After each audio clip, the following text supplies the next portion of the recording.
तो अब हम स्टार्ट करेंगे हमारा लेक्चर 3.15। तो लेक्चर 3.15 के लिए सबसे पहले हम चलते हैं अपनी पीडीएफ में और देखते हैं कि हमें क्या पढ़ना है। तो अभी हमें पढ़ना है जावास्क्रिप्ट डीबगर के बारे में।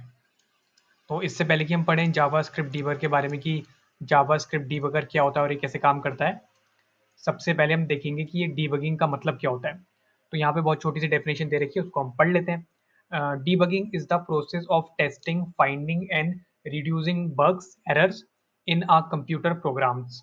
The first known computer bug was a real bug an insect stuck in the electronics. ठीक है, तो यहाँ पे छोटी सी हमारी जो है डीबगिंग की डेफिनेशन लिखी है। तो जो नॉर्मल सा डीबगिंग का मतलब होता है, उसका मतलब होता है कि जो आपका कोड है या फिर आपने जो प्रोग्राम लिखा है उसका आप क्या करो, उसकी आप टेस्टिंग करो, ढूंढो और कम करो बग। बग का एक इनडायरेक्ट मतलब होता है एरर्स। तो जो भी हम प्रोग्राम लिख रहे हैं या हम कोड लिख रहे हैं, उस कोड में एरर्स को निकालना, उनको सर्च करना।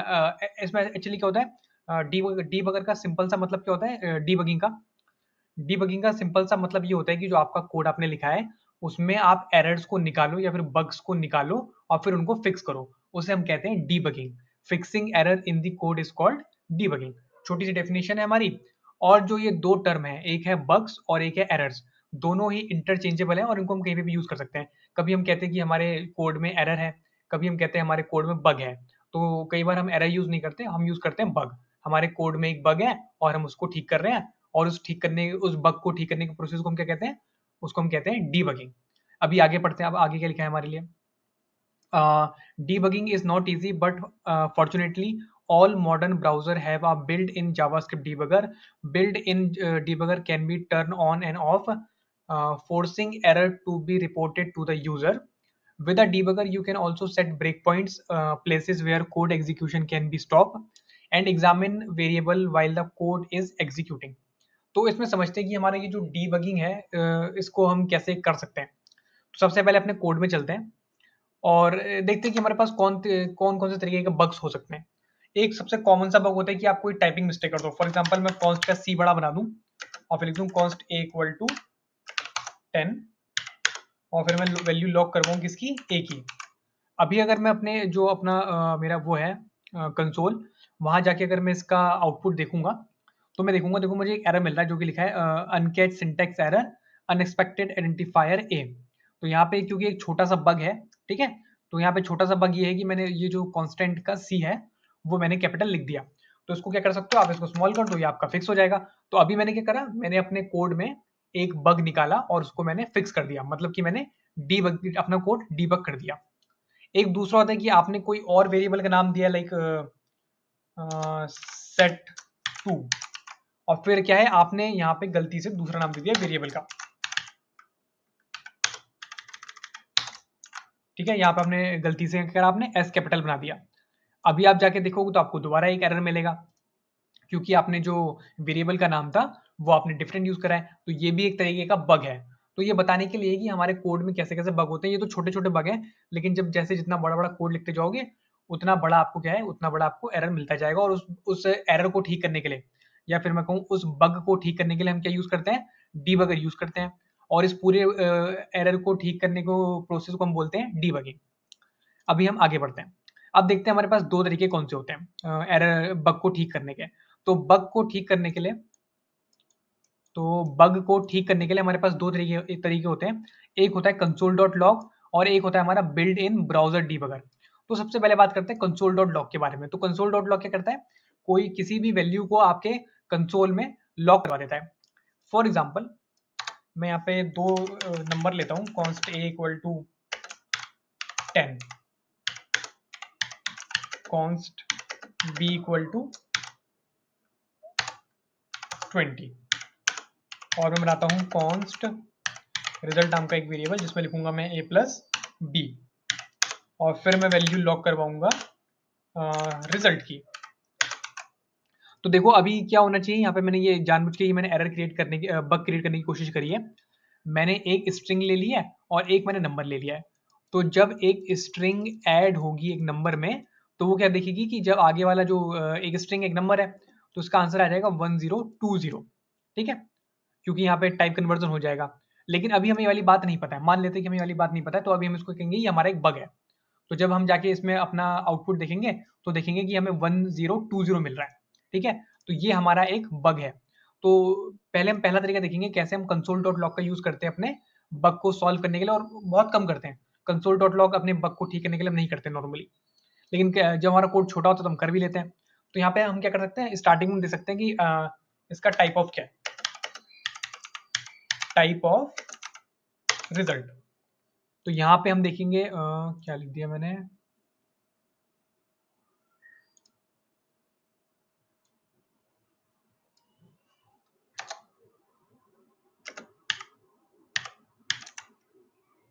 Type of result. अभी हम देखेंगे टाइप ऑफ रिजल्ट, तो हम यहाँ पे देखेंगे हमें स्ट्रिंग मिल रहा है। तो यहाँ पे हमने console.log का यूज करा अपने बग को देखने के लिए, और हमें पता चल गया कि उन दोनों में से कोई एक स्ट्रिंग है। तो वहां जाके हमें जैसे ही पता चल गया कि जो स्ट्रिंग है उसको हम ठीक कर देंगे। तो वैसे स्ट्रिंग हटा देता हूँ उसका, और मैं से नंबर लिख देता हूँ। जैसे ही मैंने नंबर लिखा तो देखो मुझे 30 मिल गया मेरा आंसर, और देखो मुझे क्या मिला, नंबर भी मिल गया आउटपुट। तो ऐसे हम कर सकते हैं console.log का यूज। लेकिन console.log की प्रॉब्लम क्या है ना, कि आपको बार बार देखना पड़ता है अपने कंसोल में। और क्या होता है, कई बार हम कंसोल में बहुत सारी वैल्यूज को लॉक कराते हैं, तो बहुत ज्यादा कंफ्यूजिंग भी हो जाता है console.log को यूज करना। और दूसरी बड़ी बात क्या है कि जब आपका कोड बहुत ज्यादा बड़ा होगा तो console.log यूज करने में आपको बहुत ही ज्यादा प्रॉब्लम आने वाली है। अब हम बात करते हैं ब्राउजर डीबगर के बारे में। तो हमारे जितने भी ब्राउजर होते हैं डिफरेंट डिफरेंट, उनके पास क्या होते हैं, डिफरेंट डिफरेंट डीबगर होते हैं जो कि सेम तरीके से काम करते हैं। तो उसको देखने के लिए हम क्या करेंगे, आ, हमारे पास एक कोड है। ठीक है, मेरे पास एक रैंडम सा कोड लिखा है, मैं उसको उठा के कॉपी कर लेता हूँ। और आप भी सेम टू सेम यही करना, इस कोड को उठाना, कॉपी करना, और यहाँ लाके पेस्ट कर देना। और यहाँ पे ये लिखा है डीबगर, ये मैं हटा देता हूँ, और अभी मैं सेव कर देता हूँ इसको। और इसमें क्योंकि अभी आप देखोगे इसका कुछ ऐसा आउटपुट आ रहा होगा। यहाँ पे क्या करा है हम लोगों ने, हमारा एक छोटा सा कोड है और जिसको हम समझेंगे नहीं। ठीक है, इस कोड का क्या मतलब है, क्यों मतलब है, बिल्कुल मुझे समझने की नीड नहीं है, क्योंकि जो भी लिखा होगा मैंने बस रैंडमली कुछ कोड लिखा है। अब हम देखेंगे कि हम इसमें कैसे कोई एरर निकाल सकते हैं, कैसे हम कोई बग निकाल सकते हैं, और कैसे हम यूज करेंगे अपने डीबगर का। तो हमारे पास क्रोम में एक डीबगर होता है। ठीक है, जो हमारा क्रोम होता है उसमें हमारे पास एक डीबगर होता है। उस डीबगर को यूज करने के लिए आपके पास एक स्पेशल कीवर्ड होता है जिसका नाम होता है डीबगर। और जहां पे भी आप ये डीबगर लिखोगे, जो आपका क्रोम ब्राउजर है वो क्या करेगा, वहां पे लाके टाइम को स्टॉप कर देगा आपके कोड के लिए। फॉर एग्जाम्पल, मैं ये जो फंक्शन है यहाँ पे आके आगे लिख देता हूँ डीबगर, और नॉर्मल से ये कीवर्ड, तो नॉर्मल सा क्या होता है, ये कीवर्ड होता है। जैसे आपने लिखा डीबगर और आगे आप लिखोगे इसके सेमीकोलन, तो ये क्या करेगा, जो आपकी 9th लाइन है वहां पे लाके एग्जीक्यूशन को स्टॉप कर देगा आपके कोड के। ठीक है, अब आप क्या कर सकते हो, आपके पास कुछ ऐसा दिखेगा जब आप सेव करोगे। अगर ना दिखे तो क्या करना, सोर्स वाली टैब में आना, और यहाँ पे main.js में आ जाना।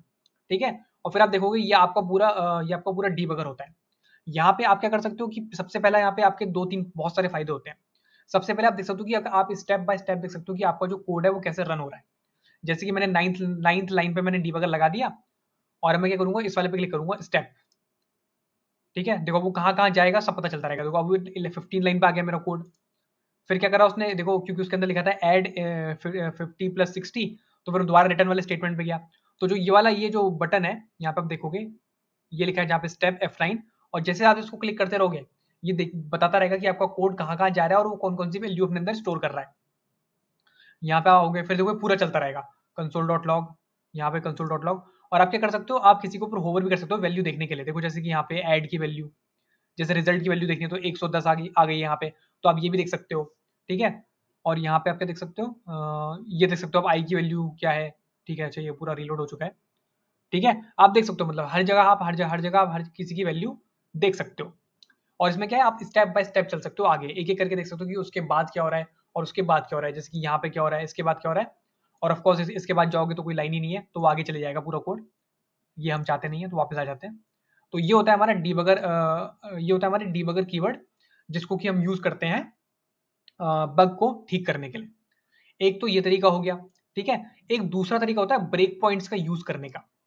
उसके लिए आपको क्या करना पड़ता है, सबसे पहले मैं डीबगर वाला ये हटा देता हूँ, जो मेरा कीवर्ड है डीबगर वाला, और वापस से अपने कोड में चलता हूँ। एक बार मैं रिफ्रेश कर लेता हूँ।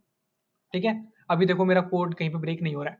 तो सबसे पहले आपका काम क्या है कि आप कंसोल टैब में होगे, और आपको सोर्सेज वाली टैब में आना है, और यहाँ पे आके आपको क्लिक करना है main.js में, जो कि हमारी फाइल होती है। ठीक है, नॉर्मल सी बात है। अब आपको जिस भी लाइन पे अपना डीबगर लगाना है, ठीक है, फॉर एग्जाम्पल मुझे लगाना है इस वाली लाइन पे, तो यहाँ पे इस वाली लाइन पे आप क्या करोगे, जहाँ पे नंबर लिखा है वहां पे क्लिक कर देना, ठीक है। तो ठीक है, यहाँ पे आपने क्लिक कर दिया लाइन नंबर 14 पे, फिर आपको ये स्टॉप करना है।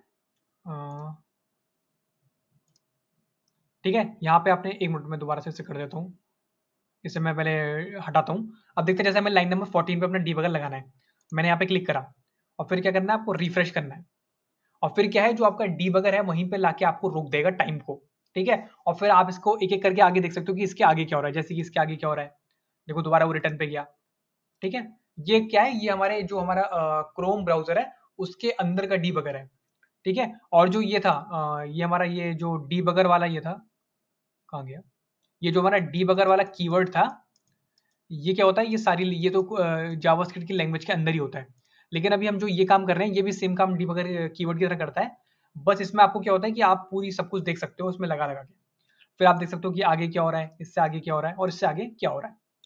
तो उसको मैं रन कर देता हूँ और ये मेरा चलने लग जाएगा, फिर आपको दोबारा क्लिक करना है, ये आपका हट जाएगा, ठीक है। और इसकी एक अच्छी बात क्या है कि आपको जहाँ पे एरर आ रहा है उससे पहले आप ये डीबगर लगा दो, जैसे कि आपको लाइन, जैसे कि आपको कंसोल डॉट लॉग रिजल्ट में आ रहा है, तो उसी में मत लगाओ, उससे आप एक पहले लगाओ, ठीक है।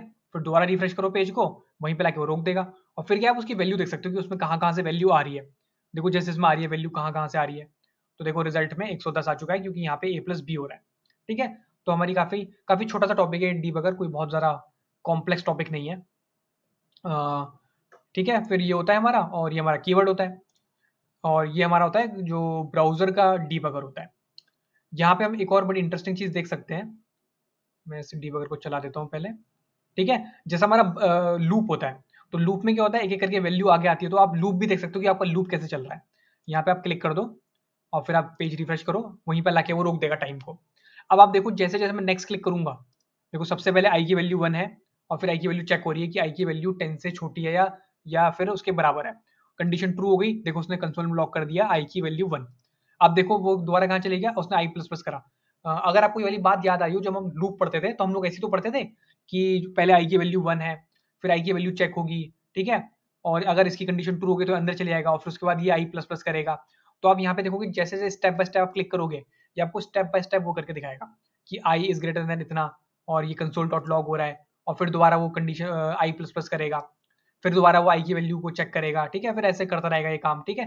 तो ये भी आप देख सकते हो, पूरा का पूरा यहाँ पे लूप चलता रहेगा, जितनी बार में 10 बार जब तक नहीं चलेगा वो, तब तक वो लूप यहाँ पे बंद नहीं होगा। यहाँ पे आप नेक्स्ट नेक्स्ट क्लिक करते रहोगे तो आपको ये आता रहेगा। 10 बार लूप, जब 10 बार लूप चल जाएगा, फिर वो कोड क्या है, आगे बढ़ जाएगा।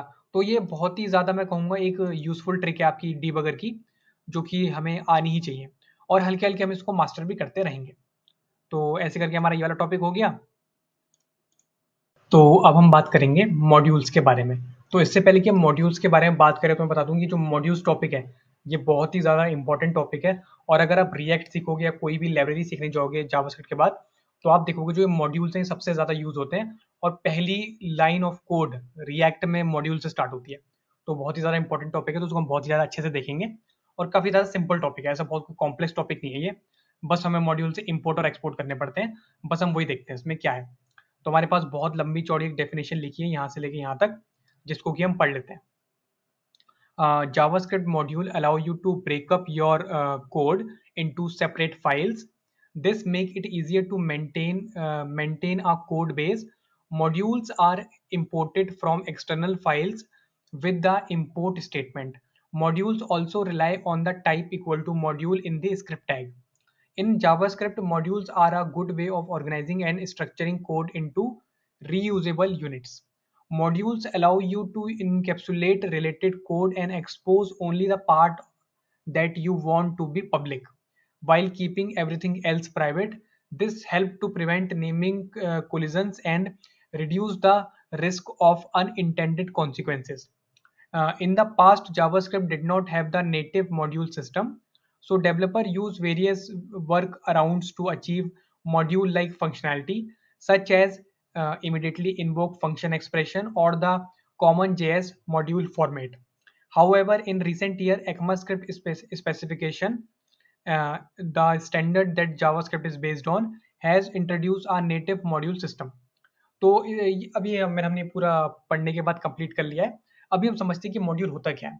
तो मॉड्यूल में क्या होता है, जो हमारा कोड होता है हम उसको अलग-अलग फाइलों में लिखते हैं, और ताकि उससे क्या होता है, जो आपका कोड होता है वो क्या होता है, break up your code into separate file. इससे क्या होता है, जो आपका कोड होता है वो एक ही फाइल में नहीं रहता और आप क्या करते हो, अलग-अलग फाइलों में उनको लिख देते हो। ठीक है? अब जैसे ही आप क्या करते हो, अलग-अलग फाइलों में लिखते हो, तो आपके पास जो मॉड्यूल्स हैं, उसके अंदर आपके पास 2 कीवर्ड्स होते हैं। एक होता है आपका इम्पोर्ट और एक होता है आपका एक होता है एक्सपोर्ट और एक होता है इम्पोर्ट। ठीक है? तो एक्सपोर्ट का मतलब क्या होता है, कोई भी चीज़ को सेंड करने को हम कहते हैं एक्सपोर्ट, और कोई भी चीज़ को रिसीव करने को हम कहते हैं इम्पोर्ट। ठीक है? मान लेते हैं कि ये मेरा एक फंक्शन है fn, इसको मैं अगर एक्सपोर्ट कहूँगा तो मतलब कि मैं इसे भेज रहा हूँ। ठीक है? एक्सपोर्ट मतलब उस फंक्शन को मैं भेज रहा हूँ। इम्पोर्ट fn लिखूँगा, इसका मतलब कि उस फंक्शन को मैं इम्पोर्ट कर रहा हूँ, मतलब कि उस फंक्शन को मैं रिसीव कर रहा हूँ। तो ये जो आपका एक्सपोर्ट है और ये आपका इम्पोर्ट कीवर्ड है, ये बहुत ही ज़्यादा यूज़ होता है मॉड्यूल्स में, और इसको हम अभी थोड़ी देर में यूज़ करके देखेंगे। एक और दूसरी बात क्या है कि जब तक आप अपनी स्क्रिप्ट में टाइप इक्वल टू मॉड्यूल नहीं लिखोगे, तब तक ये चीज़ काम नहीं करेगी मॉड्यूल्स वाली। तो ये कंपल्सरी है कि जो आपकी स्क्रिप्ट टैग है, उसमें आपको लिखना पड़ेगा टाइप इक्वल टू मॉड्यूल। ठीक है? और दूसरी बात क्या है यहाँ पे, दूसरी बात ये है कि जब ये मॉड्यूल्स नहीं था, क्योंकि जो ये मॉड्यूल्स वाला ये जो कॉन्सेप्ट है ये बाद में आया है, तो उससे पहले हम क्या करते थे, हम लोग इमीडिएटली इन्वोक फंक्शन यूज़ करते थे, कॉमन जेएस वाला मेथड वाला यूज़ करते थे, क्योंकि अब ये हमारे पास मॉड्यूल्स आ गया है और हर जगह ये यूज़ होता है, इसीलिए जो हमारे इमीडिएटली इन्वोक फंक्शन है और ये जो हमारा कॉमन जेएस है, इसको हम लोग नहीं देखेंगे। ठीक है? और अभी हम आगे बढ़ते हैं। तो जैसे कि हमारे पास पहले से एक मेन डॉट जेएस नाम की फाइल होगी, मैं दिखा देता हूँ। ये देखो हमारे पास क्या है, main.js नाम की एक फाइल है पहले से। तो अभी हमें क्या करना है, अभी हमें एक और फाइल बनाना है जिसका नाम होगा another.js। तो मैं यहाँ पे आता हूँ, एक न्यू फाइल क्रिएट करता हूँ जिसका नाम है another.js। ठीक है? और इसके अंदर मुझे क्या लिखना है, इसके अंदर मुझे एक फंक्शन लिखना है और मुझे एक स्ट्रिंग लिखनी है। तो मैं जल्दी से एक फंक्शन लिख लेता हूँ, const greet इक्वल टू, एक एरो फंक्शन बना देता हूँ मैं इसको, और ये कंसोल में लॉग करवाएगा hello I am from another file. और यहाँ पे मैं एक और स्ट्रिंग बना देता हूँ जिसका नाम है str I am string from another.js file. ठीक है? तो मैंने यहाँ पे एक फंक्शन बना लिया है जो कि एक एरो फंक्शन है, और यहाँ पे मैंने एक स्ट्रिंग बना ली है। अभी क्या करा, देखो मैंने इसको किस में लिखा है, मैंने इसे लिखा है another.js में। अब मैं इस कोड को बिना लिखे यूज करना चाहता हूँ अपनी main.js फाइल में, तो इसी को हम बोलते हैं मॉड्यूल्स। ठीक है? ये मेरा एक मॉड्यूल हो गया। ठीक है? ये मेरी एक another.js फाइल है, ये मेरा एक मॉड्यूल हो गया। ऐसे करके मैं डिफरेंट डिफरेंट मॉड्यूल्स बना सकता हूँ और जितने मेरे मन करें उतने बना सकता हूँ। लेकिन अभी हम देखेंगे कि कैसे हम इसको यूज कर सकते हैं बिना लिखे इसमें, इस वाली फाइल में। तो इसके लिए हमें सबसे पहले क्या करना पड़ेगा, हमें कोड में आना पड़ेगा, और जो आपने ये स्क्रिप्ट टैग लगा रखा है यहाँ पे आपको लिखना पड़ेगा टाइप इक्वल टू मॉड्यूल। मैं स्पेलिंग चेक कर लूँ, MODULE।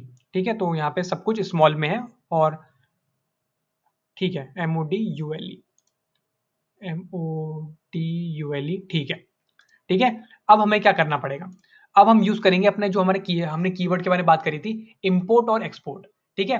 तो क्योंकि जो मेरी another.js फाइल है, मैं चाहता हूँ कि जो मेरा ये फंक्शन लिखा है मैंने ग्रीट नाम का, इसको मैं किसी और को भी दे दूँ यूज करने के लिए। तो मुझे क्या करना पड़ेगा, मुझे इसके पहले आना पड़ेगा और मुझे लिखना पड़ेगा एक्सपोर्ट, और मैं इसको सेव कर दूंगा। ठीक है? अब जैसे यहाँ पे आपने एक्सपोर्ट कीवर्ड का यूज करा, ये जो आपने इसका आगे फंक्शन लिखा है, ये आ गया आपके मॉड्यूल्स में। ठीक है? और इसको आप क्या कर सकते हो, कहीं भी अगर आप इंपोर्ट का यूज करोगे तो आप इस फंक्शन को यूज कर सकते हो। और हम क्या करेंगे, जो हमारी main.js है उसके अंदर इसे यूज करेंगे। तो हमें क्या लिखना पड़ेगा, इंपोर्ट करली ब्रेसेस, और उसका नाम लिखना पड़ेगा जो कि है ग्रीट। और देखो अपने आप इसने सब कुछ कर दिया मेरे लिए। ये देखो यहाँ पे लिखना है another.js। ठीक है? तो ये इसका लिखने का तरीका होता है। आपको क्या लिखना है, आपको लिखना है इंपोर्ट, और फिर आपको ये करली ब्रेसेस देने हैं, और फिर इसके अंदर जो उस फंक्शन का नाम है जो आपने दूसरी फाइल में दिया है, जैसे कि ग्रीट दिया है, और फिर आपको एक और कीवर्ड का यूज करना है फ्रॉम, और फिर आपको फिर आपको डबल कोटेशन के अंदर उस फाइल का पाथ देना है। ठीक है, जैसे हम नॉर्मली पाथ देते हैं, तो मैंने यहाँ पे डॉट लगा के और इसका आगे another.js नाम लिख दिया।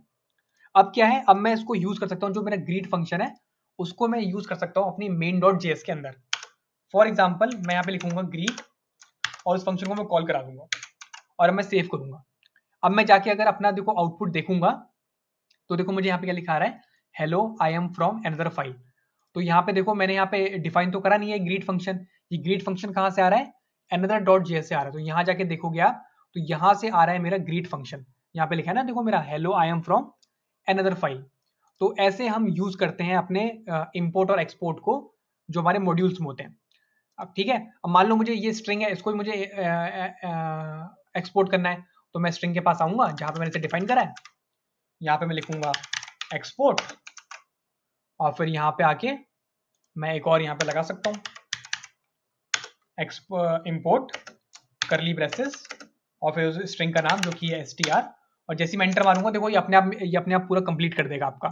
अगर बाई चांस कंप्लीट ना करे तो आप ये लिख सकते हो, अगर बाई चांस अगर ये आपका कंप्लीट ना करें तो आपको क्या लिखना है, आपको लिखना है इंपोर्ट करली ब्रेसेस देना है और फिर जो आप जो भी चीज इंपोर्ट कर रहे हो। ठीक है, क्योंकि मैं स्ट्रिंग यहाँ पे str स्ट्रिंग इंपोर्ट कर रहा हूँ, मैंने यहाँ पे उसका नाम लिखा, फिर मैंने लिखा फ्रॉम और फिर मुझे उस फाइल का पाथ देना है कि कहाँ पे है वो फाइल। ठीक है, और अभी हम यहाँ पे दोबारा अपना ये यूज करके देखेंगे, जो है मेरा str, मैं कंसोल में लॉग कराऊंगा str की वैल्यू। तो यहाँ पे देखोगे एक नॉर्मल सी स्ट्रिंग है जो str है, तो मैंने उसको यहाँ पे लॉग करवा लिया। अभी जाके देखोगे तो यहाँ पे लिखा रहा है I am from another dot JS file. तो ऐसे हम यूज कर सकते हैं इसको अपने इंपोर्ट और एक्सपोर्ट को। अगर यहाँ पे हम कुछ ऐसा भी कर सकते हैं, यहीं पे मैं कॉमा दे दूं और लिख दूं str, तो आप ऐसा भी कुछ कर सकते हो कि एक ही लाइन में लिख दिया आपने और तब भी देखोगे तो ये काम करता रहेगा। नॉर्मली हम लोग क्या करते हैं, ये हम क्या करते हैं, जब बहुत बड़े बड़े फंक्शंस लिखते हैं ना, तो हम उनको इंपोर्ट करवाते हैं। अभी तो ये काफी छोटा सा एक फंक्शन है हमारे पास और एक छोटी सी स्ट्रिंग है, बट हम क्या करते हैं जब हम बड़े बड़े फंक्शंस लिखते हैं तो हम उनको इंपोर्ट और एक्सपोर्ट करवाते हैं, ताकि हमें क्या करें, जो हमारी जो मेन फाइल है जिसमें हम सारा अपना कोड लिख रहे हैं जावास्क्रिप्ट का, वो ज्यादा हमारी पॉल्यूटेड ना हो। ठीक है, फालतू को उसके अंदर कोड ना हो और उसको हम कहीं कहीं और लिखें। तो ये होता है हमारा, इसकी बात हो गई। ठीक है, और देखो अभी क्या है इसमें, क्या इसमें क्या है ना, आपको हर बार लिखना पड़ेगा। मान लो कि आपने एक और स्ट्रिंग बना ली, ठीक है, यहाँ पे मैं इसको दे देता हूँ स्ट्रिंग 2 और मैं एक और स्ट्रिंग बना लेता हूँ, इसको मैं दे देता हूँ स्ट्रिंग 3। तो अभी क्या है, आपको क्या है ना, हर बार लिखना पड़ेगा हर स्टेटमेंट से पहले एक्सपोर्ट। इसको छोड़ के आप एक और काम कर सकते हो, आप क्या कर सकते हो, आप यहाँ पे लिख सकते हो करली ब्रेसेस और जो भी चीजें आपको एक्सपोर्ट करानी है, जैसे कि यहाँ पे दे रखा है एक्सपोर्ट लिख के और करली ब्रेसेस के अंदर यहाँ पे लिखा आपने एक्सपोर्ट करली ब्रेसेस लगाए और जिस जिसको आप इंपोर्ट कराना चाहते हो, फॉर एग्जांपल ग्रीट को कराना चाहते हो, str को कराना चाहते हो, str2 को कराना चाहते हो, str3 को कराना चाहते हो। तो इससे क्या होगा कि आप क्या है, हर किसी को पहले जाके इंपोर्ट लिखने से अच्छा है कि आप आखिरी में लाके ऐसा लिख दो। और यहाँ पे हम क्या करते हैं, इसको कॉपी पेस्ट कर देता हूँ, यहाँ पे 2, यहाँ पे 3, और फिर मुझे यहाँ पे ऊपर भी लिखना पड़ेगा ना कि मैंने इंपोर्ट करा है उस चीज को, तो यहाँ पे भी मैं लिख लेता हूँ str2 str3। अभी मैं सेव कर लूंगा, अब मैं जाके देखूंगा तो मेरा किसी भी एरर के बिना जो मेरा कोड है वो मेरा एग्जीक्यूट हो रहा होगा। ठीक है, तो इसको कुछ हम ऐसे भी कर सकते हैं। तो यहीं पे ये चीज कमेंट कर रखी है, तो यहाँ पे ये चीज बता रखी है और यहाँ पे आप देखोगे तो यही चीज बता रखी है इंपोर्ट और एक्सपोर्ट वाली। ठीक है, आई होप आपके लिए बात समझ लोगे कि इंपोर्ट का मतलब कोई भी चीज रिसीव करना होता है और एक्सपोर्ट मतलब किसी भी चीज को सेंड करना होता है। ठीक है, अभी हम एक और प्रॉब्लम देखते हैं। मान लो कि जो मैं ये str कर रहा हूं, मेरे पास पहले से एक ग्लोबल वेरिएबल है str नाम का। ठीक है, मेरे पास एक पहले से ग्लोबल वेरिएबल है, यहाँ पर लिख दो आई एम ग्लोबल। अभी देखो यहाँ पे प्रॉब्लम क्या आएगी, अब मैं अगर अपने उसमें जाऊंगा तो आप देखो यहाँ पे लिखा रहा है आइडेंटिफायर str। ओके, मैं इसे लेट कर देता हूँ। ठीक है, अभी आप जाके आउटपुट देखोगे तो यहाँ पे आप देखोगे आपको क्या मिलेगा, आपको एक एरर देखने को मिलेगा जो कि बोलेगा uncaught syntax error identifier str has already been declare. यहाँ पे ये ऐसा इसलिए हो रहा है क्योंकि मैंने जो str इंपोर्ट करा है अपनी अनदर फाइल से, उस सेम नाम का मेरे पास एक पहले से एक वेरिएबल है जो कि str, और ये कॉमन सी बात है, ये आपके साथ होगा कि आपने किसी पैकेज में से कोई चीज आपने इंपोर्ट करी और आपके पास पहले से उस नाम का कोई वेरिएबल है। तो उससे बचने के लिए आप क्या कर सकते हो?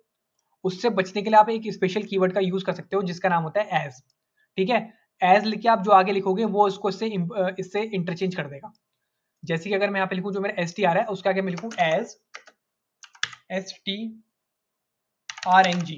ठीक है, तो वो क्या करेगा, जहां जहां पे आपने लिखा है str वहां वहां पे वो हो जाएगा स्ट्रिंग। अभी अगर मैं देखो इसको मैं लॉक करवाऊंगा वैल्यू और अब मैं लिखूंगा स्ट्रिंग, तो अभी जो मेरा str है ना वो स्ट्रिंग बन चुका है। अब मैं str यूज नहीं कर सकता यहाँ पे।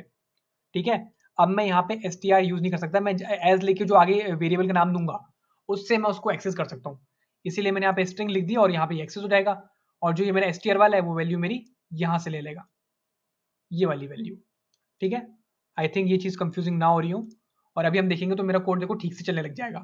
ठीक है, इसको मैं थोड़ा एक बार दोबारा ठीक से दिखा देता हूँ। एक्चुअली मैं सब कुछ हटा देता हूँ, ये हटा देता हूँ, ये हटा देता हूँ, और यहाँ से भी मैं सब हटा देता हूँ, और यहीं पे मैं लिख देता हूँ एक्सपोर्ट। ठीक है, नॉर्मल सा एक फंक्शन लिखा है मैंने ग्रीट नाम का, उसे मैं एक्सपोर्ट कर रहा हूँ। अब देखो मैं क्या है, एक्सपोर्ट को अगर मैं वो कर रहा हूँ ग्रीट को, ठीक है, लेकिन अभी देखो मेरे पास, मान लो मेरे पास पहले से एक ग्रीट नाम का फंक्शन है या फिर कोई वेरिएबल है, तो यहाँ पे प्रॉब्लम हो जाएगी। तो यहाँ पे आप क्या करो, एज कीवर्ड का यूज करो। एज मैं तो अपना नाम देता हूँ ब्लेम। अब क्या है, अब जैसे आप लिखोगे ब्लेम, अब देखो क्योंकि क्या है, जो आपका ग्रीट है ना वो रिप्लेस हो चुका है ब्लेम से, तो इस फाइल में आप अगर यूज करना चाहते हो ग्रीट को तो आपको लिखना पड़ेगा ब्लेम। तो ब्लेम क्योंकि फंक्शन है, यहाँ पे मैंने कुछ ऐसा करा। अभी जाके मैं देखूंगा तो देखो मेरा फंक्शन नॉर्मली चल रहा है जैसे पहले चल रहा था। तो क्या तो हम क्या कर सकते हैं, जो हमारा एज कीवर्ड है उससे मैं चेंज कर सकता हूँ जो मेरी फाइल जो मेरे पास इंपोर्ट होके आ रहा है वहां से। ठीक है, उसको मैं अपने मन से कुछ भी यहाँ पे कर सकता हूँ। तो ये थी मेरी दूसरी बात। ठीक है, अब एक और बात देखते हैं। मान लो कि मेरे पास बहुत सारी चीजें हैं, मेरे पास एक फाइल है उसके अंदर बहुत सारे फंक्शन लिखे हैं, बहुत सारी स्ट्रिंग लिखी है, और मुझे सबको इंपोर्ट करना है। मुझे नहीं पता मुझे क्यों इंपोर्ट करना है, बट मुझे सारी की सारी चीजों को इंपोर्ट करना है। तो उसके लिए आप क्या कर सकते हो, उसके लिए आप एक स्पेशल कीवर्ड यूज कर सकते हो। हाँ, तो उसके लिए आप एक स्पेशल कीवर्ड यूज कर सकते हो जिसका नाम है स्टार। लेकिन आपको यहाँ पे सेम वही करना पड़ेगा, दोबारा आपको इंपोर्ट लिखना पड़ेगा, और यहाँ पे आप क्या करोगे, आप जैसे लिखोगे import star, import star as my OBJ from from, और फिर इसका पाथ दे देंगे नॉर्मली।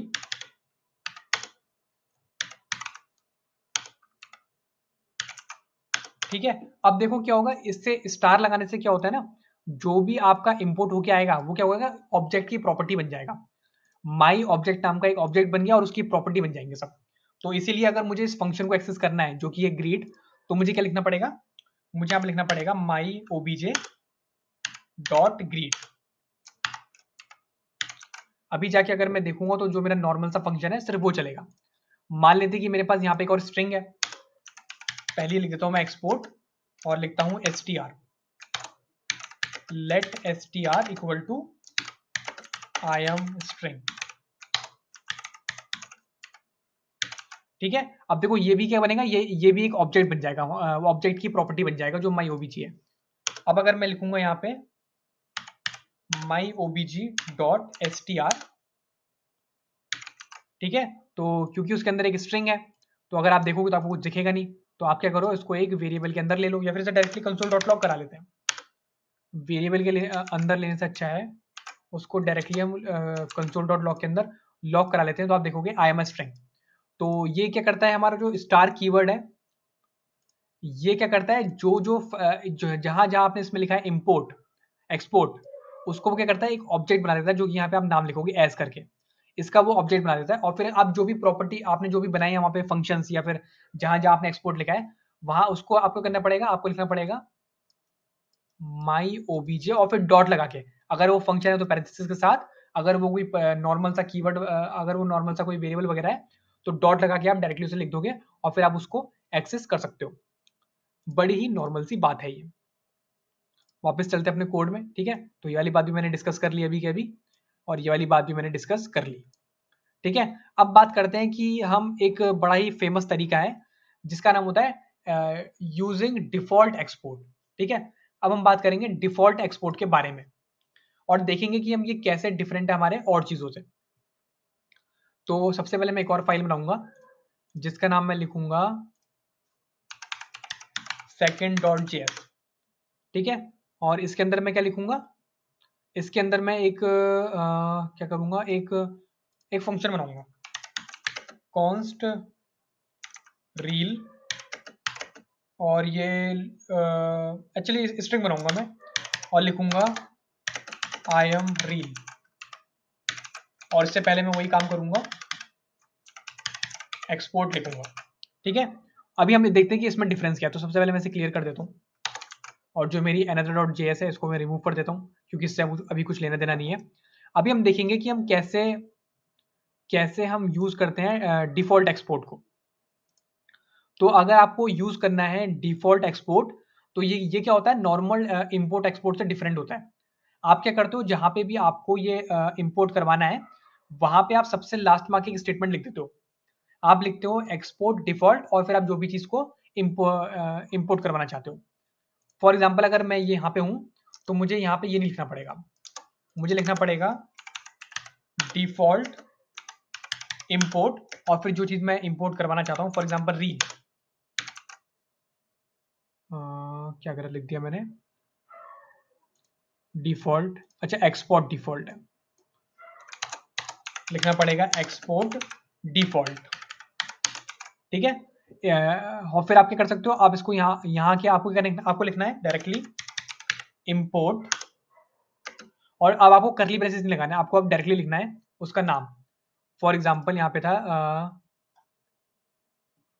पे था रील, ठीक है। तो यहाँ पे लिखूंगा इंपोर्ट रील और जैसे मैं एंटर मारूंगा तो देखोगे अपने आप ऑटो कंप्लीट हो जाएगा, .second.js से आ रहा है और अब मैं इसको डायरेक्टली यूज कर सकता हूँ अपने कोड में। अभी आप देखोगे यहाँ पे लिखा रहा है आई एम रील, ठीक है। तो इसमें अब देखते हैं इसमें डिफरेंस क्या है। सबसे पहले इसका डिफरेंस यही है कि आपको किसी भी वेरिएबल या उससे फंक्शन से पहले जाके लिखना नहीं पड़ेगा, ये अपना क्या बोलते हैं इसे हम, एक्सपोर्ट लिखना नहीं पड़ेगा। आप क्या कर सकते हो कि आप सबसे लास्ट में जाओ और लिख दो कि एक्सपोर्ट डिफॉल्ट और फिर उसका नाम। अब इससे क्या होता है कि ये जो आप लिखते हो एक्सपोर्ट डिफॉल्ट, ये आप सिर्फ एक ही चीज के लिए कर सकते हो, या तो एक वेरिएबल होगा या तो एक फंक्शन होगा। नॉर्मली हम क्या करते हैं, हम एक्सपोर्ट डिफॉल्ट किसी फंक्शन के लिए लिखते हैं, ठीक है। बड़ा सा हमारा कोई फंक्शन होता है फिर उसके अंदर सारी चीजें होती हैं, हम फिर उसको लिखते हैं एक्सपोर्ट डिफॉल्ट रील। इससे क्या होता है, सिर्फ एक सिंगल चीज को आप एक्सपोर्ट करते हो, तभी आप लिखते हो एक्सपोर्ट डिफॉल्ट रील। और फिर यहाँ के आप नॉर्मली क्या करते हो, जैसे कि आप लिखते हो इंपोर्ट और फिर आपको करली ब्रेसेस लगाने की नीड नहीं पड़ती, आप लिखोगे इंपोर्ट और रील और फिर डायरेक्टली जहां से उसका फाइल का पाथ आ रहा है और डायरेक्टली उसको आप यूज कर सकते हो, ठीक है। और यहाँ पे आप हम उसका आई थिंक यहाँ पे हम एज का यूज नहीं कर सकते, ठीक है। हम यहाँ पे उसका नाम चेंज नहीं कर सकते और उसको हम एज करके यूज नहीं कर सकते। मुझे लगा कि हम एज करके यूज कर सकते हैं बट यहाँ पे हम एज यूज नहीं कर सकते। लेकिन मैं बता दूं कि जो हमारा ये वाला तरीका है, जो हमारा एक्सपोर्ट डिफॉल्ट वाला तरीका है, मोस्टली तरीका यही यूज होता है। जितने अभी तक मैंने तरीके बताए थे ऊपर वाले 3 तरीके, जो मेरे 3 तरीके थे स्टार्टिंग के, ये हम बहुत कम यूज करते हैं और नॉर्मली तरीके यूज नहीं होते। जो हमारा ये एक्सपोर्ट डिफॉल्ट वाला तरीका है यही यूज होता है ज्यादातर जगह पे।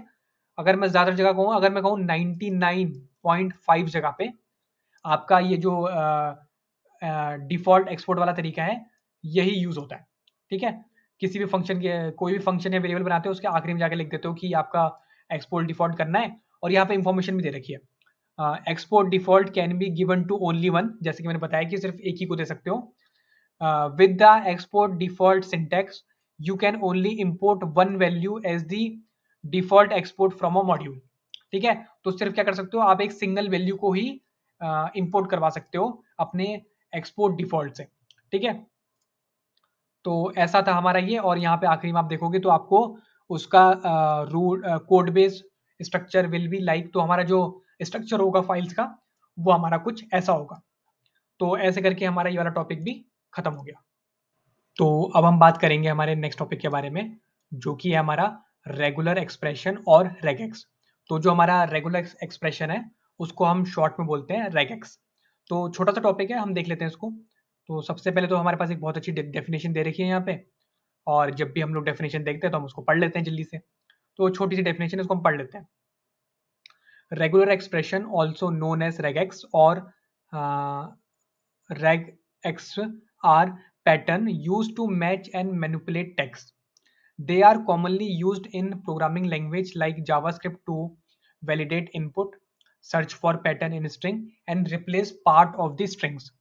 In JavaScript, regular expressions are represented by the regex object. To create a regular expression pattern, you can use the regular expression literal syntax, which includes the pattern in a forward slashes, और यहाँ पे कुछ दे रखा है, और you can create a regex object with a string that represent the pattern. तो अभी हम इसके बारे में देखते हैं कि ये क्या चीज़ है regex। ठीक है, तो क्या होता है, किसी भी स्ट्रिंग के अंदर किसी पैटर्न को ढूंढना और फिर उस स्ट्रिंग को मैनिपुलेट करने को हम बोलते हैं रेगुलर एक्सप्रेशन। ठीक है, किसी भी स्ट्रिंग के अंदर किसी पैटर्न को निकालना, उसको बोलते हैं हम रेगुलर एक्सप्रेशन। अभी मेरी बात समझ में नहीं आ रही होगी, बट ये हल्के हल्के समझ में आ जाएगी। इसके लिए मैं आपको एक प्रॉब्लम दिखाऊंगा पहले। तो मैं यहाँ से लेके यहाँ तक ये इसको कॉपी पेस्ट करूंगा, कॉपी, और यहाँ लाके मैं पेस्ट कर देता हूँ, और इसको मैं थोड़ा सा ठीक कर लेता हूँ। यहाँ पे ये एक स्ट्रिंग होनी चाहिए। ठीक है, और इन दोनों को मैं अनकमेंट कर देता हूँ। अभी देखते हैं क्या है हमारे पास। हमारे पास एक, मेरे पास मेरा कहाँ गया मार्कर, हाँ। तो मेरे पास स्टोरी नाम का एक वेरिएबल है जिसके अंदर ये एक बहुत बड़ी सी स्ट्रिंग लिखी है। ठीक है, यहाँ पे लिखा है 0 is a beautiful number not because it is round and cute but because what it signifies. It mark the beginning of something, it mark the lowest something, और someone can go, it is the ultimate foundation to build anything upon. तो normal सी मेरे पास एक string है जिसके अंदर की एक स्टोरी लिखी है। ठीक है, तो मैंने क्या करा, यहाँ पे मैंने एक रिजल्ट नाम का वेरिएबल बनाया, और फिर मैंने क्या लिखा, स्टोरी डॉट रिप्लेस। तो ये डॉट रिप्लेस एक मेथड है मेरे स्ट्रिंग का, जिससे आप इसके अंदर दो वैल्यू देते हो। पहला कि आप कौन सी वैल्यू को रिप्लेस करना चाहते हो और किससे आप रिप्लेस करना चाहते हो। तो जहां जहां पे मैं चाहता हूँ कि यहाँ पे जहां जहां पे आईटी लिखा है, जैसे कि यहाँ पे लिखा है आईटी, ठीक है, यहाँ पे लिखा है आईटी, यहाँ पे लिखा है आईटी, यहाँ पे लिखा है आईटी, और कहाँ कहाँ लिखा है आईटी, यहाँ पे लिखा है आईटी। तो जहां जहां पे मैं चाहता हूँ कि जहां जहां पे आईटी लिखा है वहां वहां पे चेंज हो जाए एज से। ठीक है, या फिर एज भी छोड़ो, यहाँ पे लिख देते हैं ब्लेम। मैं चाहता हूँ कि जो मेरी ये स्ट्रिंग है जहां जहां पे लिखा है आईटी वहां वहां पे ये चेंज कर दें ब्लेम। ठीक है, तो नॉर्मल सी बात है, ऐसा हो जाना चाहिए। तो हम जाते हैं अपने कोड में और देखते हैं हमारी जो हमारी स्ट्रिंग है, मैंने उसको क्या करा, लॉक करवा लिया। तो देखते हैं, यहाँ पे लिखा आ रहा है 0 is not a beautiful number not because blame. तो ठीक है, यहाँ पे आ रहा है, लेकिन यहाँ पे आप एक चीज देखोगे, सिर्फ उसने एक ही जगह पे रिप्लेस करा, यहाँ पे रिप्लेस करा ब्लेम को उसने पहली जगह पे, और फिर देखो यहाँ पे भी आईटी लिखा है, यहाँ पे भी आईटी लिखा है, और यहाँ पे भी आईटी लिखा है। यहाँ पे आप एक आर्ग्यूमेंट दे सकते हो कि वहाँ पे कैपिटल और स्मॉल का है। तो यहाँ पे देखोगे यहाँ पे तो स्मॉल लिखा है, लेकिन इसको तो उसने नहीं करा। हाँ, एक्चुअली इसको उसने करा है, इस वाले को तो उसने नहीं करा, यहाँ पे जो ये सेकंड वाला आईटी लिखा है इसको तो उसने नहीं करा। ठीक है, तो इसकी प्रॉब्लम यही होती है। तो इसी इसी प्रॉब्लम से बचने के लिए हमारे पास क्या होता है, रेगेक्स। तो रेगेक्स क्या होता है, हमारा एक ऑब्जेक्ट होता है। यहाँ पे आप देखोगे तो रेगेक्स क्या होता है, हमारा एक ऑब्जेक्ट होता है। उसके अंदर क्या होता है, आपको डिफरेंट डिफरेंट पैटर्न्स देने होते हैं, ताकि आप अपनी जो स्ट्रिंग है उसको मैच करा पाओ, और फिर उस स्ट्रिंग को आप मैनिपुलेट करा पाओ। ठीक है, तो यहाँ पे अगर आप क्या करोगे, आपको एक और वेरिएबल टाइप बनाना है जिसका नाम होगा कुछ ऐसा, जिसका नाम होगा कुछ लाइक, मैं यहाँ पे लिख देता हूँ ऊपर, कॉन्स्ट, किसी भी वेरिएबल का नाम कुछ भी दे सकते हैं। तो मैं उसको लिख देता हूँ रेट। ठीक है, और फिर आपको उसके आगे पैटर्न लिखना पड़ता है। अब पैटर्न लिखने के बड़ा अलग अलग तरीके होते हैं। तो यहाँ पे हमारे पास पहले से एक पैटर्न लिख के दे रखा है, मैं इसको कॉपी करूंगा, यहाँ लाके पेस्ट करूंगा, और अभी तो थोड़ी देर में बात करूंगा कि ये कैसे हम यूज कर रहे हैं। और अब जहाँ पे हम लोग ब्लेम दे रहे थे वहां पे हम क्या करेंगे, अपना जो हमने रेगुलर एक्सप्रेशन बनाया है उसको हम दे देंगे। यहाँ पे लिखूंगा मैं रेट, और अभी अगर मैं देखूंगा स्ट्रिंग का आउटपुट देखूंगा, तो क्या गलती कर दी मैंने, ओके उल्टा दे दिया। एक्चुअली ओके, पहले वो फाइंड करेगा, फिर वो किससे रिप्लेस करेगा, ब्लेम से। तो ठीक है, देखो इस बार ठीक हो गया। ठीक है, देखो यहाँ पे ब्लेम लिखा आ रहा है और यहाँ पे भी ब्लेम लिखा आ रहा है। तो उसने क्या करा, जहां जहां उसने मैच करा, जो जो आईटी था उसको उसने रिप्लेस कर दिया ब्लेम से। ठीक है, तो इससे पहले मैं बात करूं, जो हमारी पहले वाली प्रॉब्लम थी, ये रेगेक्स आया क्यों। ठीक है, ये रेगेक्स बना क्यों, ये रेगुलर एक्सप्रेशन बना क्यों। तो रेगुलर एक्सप्रेशन इसीलिए बना क्योंकि जो आप पहले के मेथड थे हमारे, उसमें क्या था, आप हर अकरेंस को मैच नहीं कर सकते। ठीक है, स्ट्रिंग के हर अकरेंस को मैच नहीं कर सकते, और आप क्या है, एक पैटर्न नहीं बना सकते।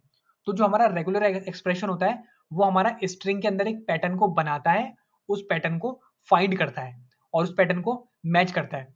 जैसे कि यहाँ पे आप देखोगे, यहाँ पे दो स्लैश लगाने का मतलब है कि जहां जहां पे पूरे ग्लोबल, ये जी का मतलब है ग्लोबल, और जहां जहां पे आईटी लिखा है, यहाँ पे आप कुछ भी चेंज कर सकते हो। यहाँ पे आईटी लिखा है या फिर कुछ और लिखा है, जैसे ब्लेम लिखा है या फिर कुछ और लिखा है, जो भी आप लिखा है। जैसे कि जहां जहां पे लिखा है जीरो, अब मैं चाहता हूँ जहां जहां पे जीरो लिखा है वहां वहां ब्लेम हो जाए। तो आप देखोगे यहाँ पे ब्लेम हो गया, और कहीं कहीं और पे लिखा था क्या जीरो, ठीक है, कहीं और पे नहीं लिखा था। अगर लिखा होता तो वहां पे भी वो चेंज कर देता, हमारे जो हमारा जीरो है। तो इसकी देखो ये एक बात है। ठीक है, अगर यहाँ पे आप देखोगे, एक यहाँ पे लिंक दे रखा है मैंने, इसको अगर हम कर दें ओपन इन न्यू टैब, तो यहाँ पे बहुत अच्छे से बताया है कि रेगुलर एक्सप्रेशन क्या होते हैं। Did you know a monolithic application is add built चल as a गया। single unified unit and a microservices architecture?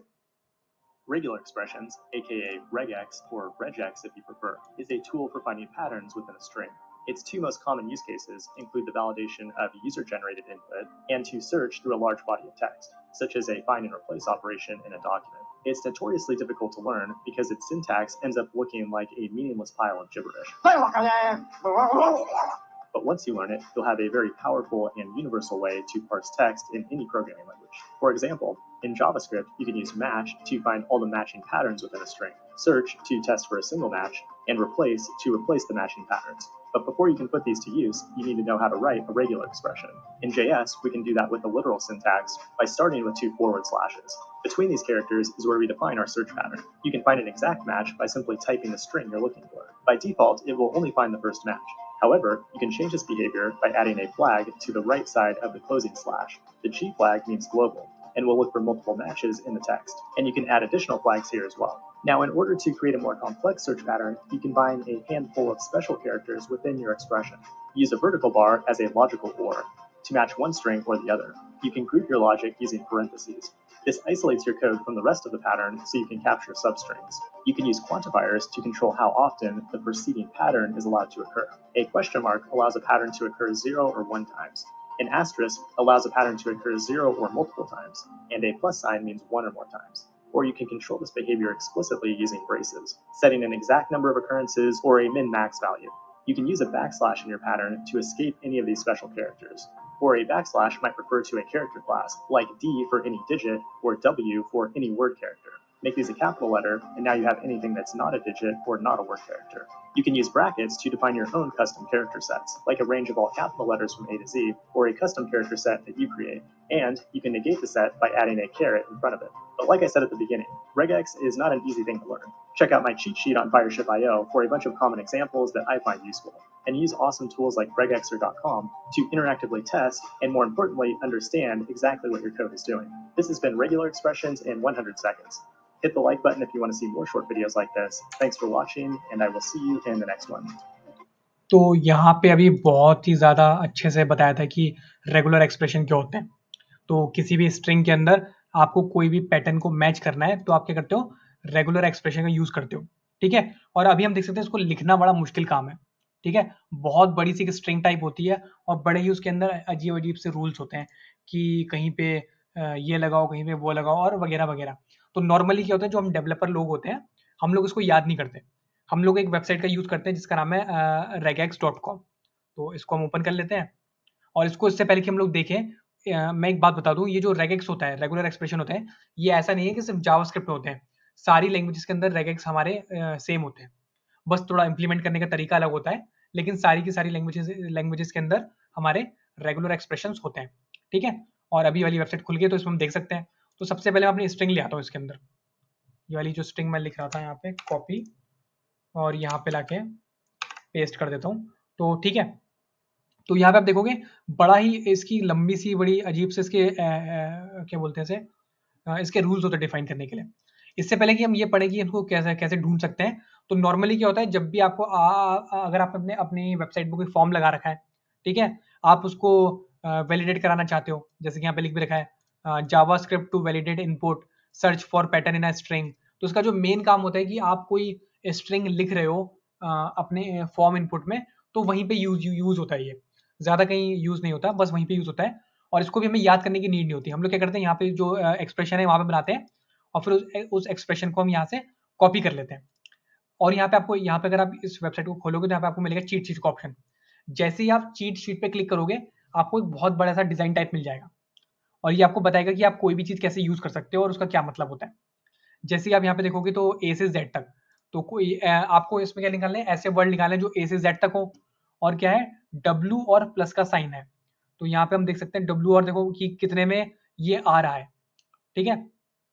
तो काफी इसमें ऐसा है कि मतलब देख सकते हो कि कहाँ पे क्या चीज हो रही है। और देखोगे यहाँ पे लिखा भी आ रहा है A to Z range, A to Z range matches a character in the range A to Z, ठीक है।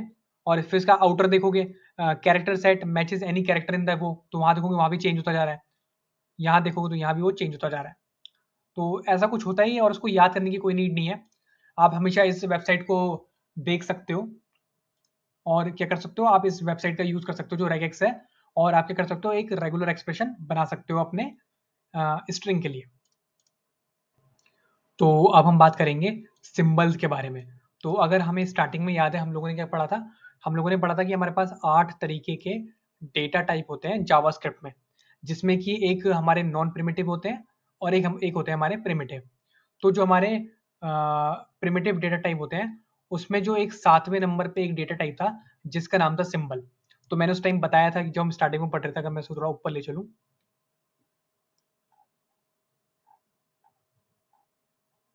कहाँ गए डेटा टाइप्स, हाँ। तो मैंने उस टाइम बताया था जो हमारे डेटा टाइप्स होते हैं उसमें मैंने बताया था एक सिंबल नाम का होता है जिसको कि हमने नहीं देखा था, ठीक है। तो मैंने कहा था कि जब हमें इसको यूज करने की नीड पड़ेगी तो ही हम इसको देखेंगे। तो आज वो समय आ चुका है कि हमें इसे देखना पड़ेगा। और एक्चुअली इतना कुछ इंपॉर्टेंट नहीं है, अगर हम इसे जाने चाहे ना जाने इसका कोई इतना फर्क नहीं पड़ता क्योंकि इसका कुछ इतना यूज नहीं है। कहाँ था मैं, लोकल स्टोरेज, ठीक है। तो ये जो हमारा सिंबल होता है ये हमारा एक प्रिमिटिव डेटा टाइप होता है और इसकी छोटी सी डेफिनेशन है, उसको पढ़ लेते हैं। In JavaScript symbol are primitive data type that represent unique identifier. A symbol is created using the symbol function which return a unique symbol value. We will rarely use symbol in JavaScript. तो यहाँ पे एकदम मैंने dark में लिख भी रखा है कि बहुत मतलब रेयरली चांस होगा कभी आप सिंबल का आपको यूज करना पड़ेगा। नॉर्मली आप 99% चांस आप इसका सिंबल का आप यूज नहीं करोगे, लेकिन क्योंकि ये हमारे पास है तो हमें इसको देखना जरूरी है कि ये कैसे काम करता है। तो क्या होता है कि जैसे एक नंबर होता है वो क्या करता है, एक नंबर बनाता है, एक स्ट्रिंग होता है वो एक स्ट्रिंग बनाता है, और एक बुलियन होता है वो एक बुलियन वैल्यू बनाता है। सेम टू सेम क्या होता है सिंबल होता है, सिंबल क्या करता है यूनिक आइडेंटिफायर बनाता है जो भी डेटा टाइप आप उसके अंदर दोगे। फॉर एग्जाम्पल मैं ये हटा देता हूँ रेगेक्स का, मैं यहाँ पे लिखता हूँ कॉन्स्ट ए। अब आपको लिखना है यहाँ पे सिंबल SYM और फिर इसके अंदर आपको एक कंस्ट्रक्टर फंक्शन बनाना है और फिर आप इसके अंदर जो भी दोगे। फॉर एग्जाम्पल मैंने यहाँ पे दिया जी। अभी क्या है जो आपका सिंबल है उसकी जो वैल्यू है वो है आपकी जी। देखो यहाँ पे लिखा भी आएगा अलग से सिंबल और उसके अंदर लिखा आ रहा है जी, ठीक है। और आप इसको कुछ ऐसा भी कर सकते हो, const b equal to symbol, इसके अंदर दे रहा हूँ 23 और फिर उस वैल्यू को आप लॉक करवा लो। तो आप देखोगे यहाँ पे ये कुछ ऐसा आ जाएगा। और अगर आप साथ में इसका टाइप ऑफ देखोगे सिंबल का,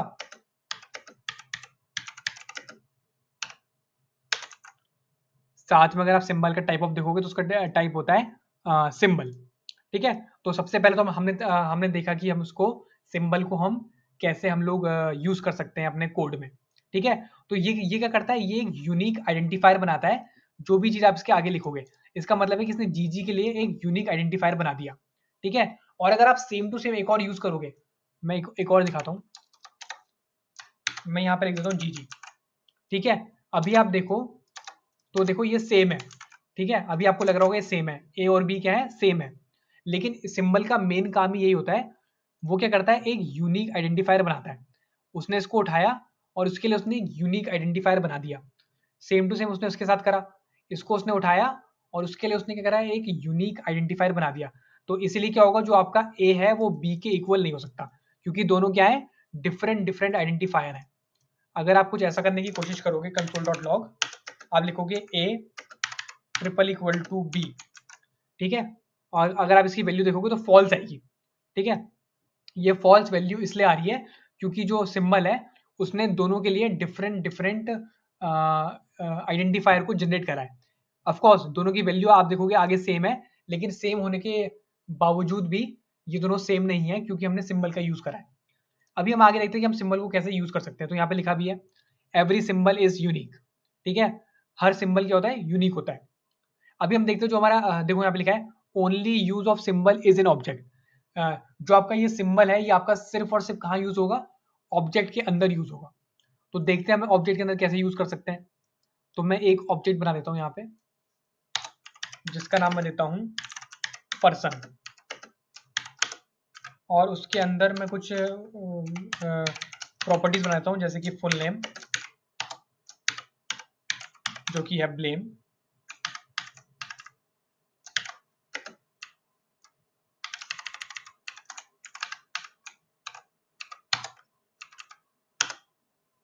और इसे मैं यहाँ पे एन कैपिटल कर देता हूँ। और अब हम देखेंगे कि हम कैसे सिंबल को हम यूज कर सकते हैं। तो सबसे पहले मैं एक सिंबल बना देता हूँ कॉन्स्ट s2 नाम से, और फिर सिंबल देके यहाँ पे लिख देता हूँ जीजी, जो कि हमने पहले भी लिखा था। अब इसको यूज करने के लिए, सिंबल को यूज करने के लिए हम क्या कर सकते हैं। ठीक है, हम यहाँ पे लिखेंगे s2 और फिर आगे उसकी वैल्यू दे देते कुछ भी दे देते हैं स्ट्रिंग में, जैसे कि हमने यहाँ कर रखा है सिंबल इनसाइड ऑब्जेक्ट। तो यहाँ पे मैं एक स्ट्रिंग ले लेता हूँ, सिंबल इनसाइड ऑब्जेक्ट। और अभी मैं क्या करूँगा, अपने जो ऑब्जेक्ट है उसको मैं लॉक करवाऊंगा।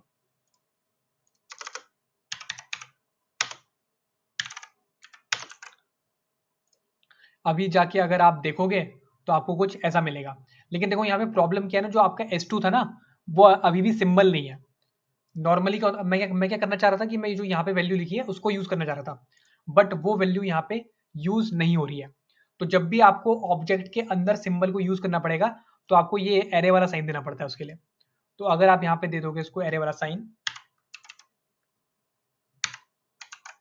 अभी अगर आप जाके देखोगे तो अब आपको यहाँ पे देखो स्पेशल मिलेगा सिंबल जीजी, और फिर उसने क्या करा, आगे जाके उसने जो आपकी स्ट्रिंग थी उसको उसने क्रिएट कर दिया। तो जब भी आपको ऑब्जेक्ट के अंदर आपको सिंबल यूज करना है तो आपको उसको एरे टाइप स्ट्रक्चर के अंदर देना पड़ेगा। यहाँ पे मैं एरे टाइप बोल रहा हूँ, इसका मतलब कि ये एरे नहीं है। ठीक है, दिखता एरे की तरह है लेकिन है एरे नहीं। ठीक है, तो ये हो गया हमारा, हम इसको कैसे यूज कर सकते हैं। जब भी आप सिंबल का यूज करोगे तो आप उसके साथ डॉट नोटेशन का यूज नहीं कर सकते। उसके लिए आप क्या यूज करोगे, आप ब्रैकेट नोटेशन का यूज करोगे। फॉर एग्जाम्पल आप कुछ ऐसा नहीं लिख सकते कि पर्सन डॉट s2, आप ऐसा नहीं लिख सकते। अगर आप इसको लॉक करवाने की कोशिश करोगे, अगर आप इसको कुछ लॉक करवाने की कोशिश करोगे तो आपको देखोगे अनडिफाइंड मिलेगा। लेकिन जैसे ही आप क्या यूज करोगे, आप यूज करोगे ब्रैकेट नोटेशन का, तो आप देखोगे आपको मिल जाएगा आपकी जो आपने उसके अंदर वैल्यू दी थी ऑब्जेक्ट, सिंबल इनसाइड ऑब्जेक्ट। ठीक है, तो आपको मिल जाएगा क्या, आपको मिलेगा अपना सिंबल। तो बड़ी ही कॉमन सी बात है। तो इसका कॉमन सा यूज क्या है, इसका कॉमन सा यूज है कि मैं इसको क्या है हर बार यूनिक आइडेंटिफायर जनरेट कर सकता हूँ। फॉर एग्जाम्पल मैं एक और बना देता हूँ कॉन्स्ट S3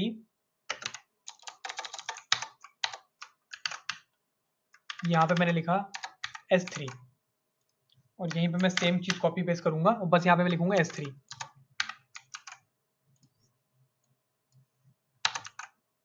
तो अभी आप देखोगे कि मैंने क्या करा, मैंने दो सिंबल ले लिए और देखो दोनों के दोनों जीजी हैं, ठीक है। तो आप देख सकते हो दो क्या है, दो सेम प्रॉपर्टी हैं और उनकी वैल्यू तो देखो सेम हो सकती है, लेकिन क्या है प्रॉपर्टी जो है वो जो की है वो सेम नहीं हो सकती। जैसे कि फुल नेम नाम की सिर्फ एक ही हो सकती है, एक और की नहीं हो सकती। अगर मैं उसको एक और की बनाने की ट्राई करूंगा तो आप देखोगे जो आपकी लेटेस्ट वाली की होगी, तो आप देखोगे जो आपकी लेटेस्ट वाली की होगी वही आती है, जो पहले वाली की होती है वो नहीं आती, ठीक है, क्योंकि उनका नाम क्या है, दोनों का नाम सेम हो चुका है। और ये ऑब्जेक्ट का रूल होता है जावास्क्रिप्ट में कि दो की का नाम सेम नहीं हो सकता। तो जब भी आपको कुछ ऐसी प्रॉब्लम है कि आपको दो की सेम देनी है तो आप क्या यूज कर सकते हो, आप सिंबल का यूज कर सकते हो, ठीक है। और हमने ये हमारा छोटा सा टॉपिक था जो कि बहुत ज्यादा मैं कहूँगा यूजफुल नहीं है, ठीक है।